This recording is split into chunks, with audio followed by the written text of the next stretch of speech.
আসসালামু আলাইকুম। সম্মানিত শ্রোতামণ্ডলী, মহাগ্রন্থ আল কোরআনের ধারাবাহিক তাফসিরে আজকে ইনশাল্লাহ আমরা পবিত্র কোরআনের সূরা আল ইমরানের 101 ও 102 নম্বর আয়াত নিয়ে আলোচনা করব।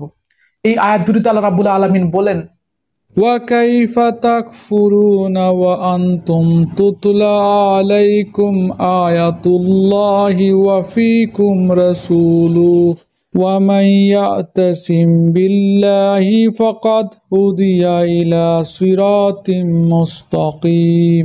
আর তোমরা কিভাবে কুফরি করবে যখন তোমাদের সামনে বারবার আল্লাহর আয়াতসমূহ তেলাওয়াত করা হচ্ছে? তাছাড়া এই আয়াতের বাহক স্বয়ং আল্লাহ রাসূল যখন তোমাদের মাঝেই মজুদ রয়েছেন, যে ব্যক্তি আল্লাহ ও তার বিধানকে শক্ত করে আঁকড়ে ধরবে সে অবশ্যই সোজা পথে পরিচালিত হবে।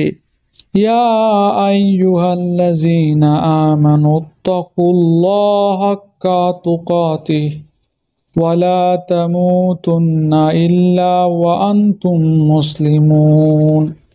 হে মানুষ, তোমরা যারা ঈমান এনেছো, আল্লাহকে ভয় করো, ঠিক যতটুকু ভয় তাকে করা উচিত। আল্লাহর কাছে সম্পূর্ণ আত্মসমর্পণকারী না হয়ে তোমরা কখনোই মৃত্যুবরণ করো না। আলহামদুলিল্লাহ, চমৎকার দুটি আয়াত।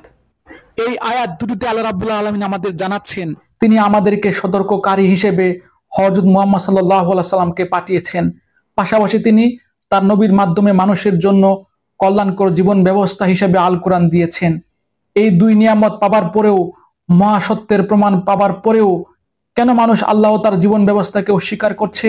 প্রকৃতপক্ষে মানুষের উচিত আল্লাহর কোরআন ও তার রাসূলের আদর্শকে যথার্থভাবে আঁকড়ে ধরা, পাশাপাশি অন্তরে আল্লাহর ভয় জাগ্রত করে জীবনের সকল ক্ষেত্রে আল্লাহর কাছে, তার হুকুমাতের কাছে, তার আদেশ নিষেধগুলোর কাছে আত্মসমর্পণ না করে মৃত্যুবরণ করা মানুষের জন্য ভয়াবহ ভুল হবে। এই ভুলের আজীবন ফলাফল হচ্ছে জাহান্নাম। আল্লাহ রাব্বুল আলামিন আমাকে সহ আপনাদের সবাইকে আল্লাহর কাছে, আল্লাহর জীবন বিধানের কাছে, আল্লাহর হুকুমতের কাছে আত্মসমর্পণ করার, প্রকৃত মুসলমান হবার তৌফিক দান করুন।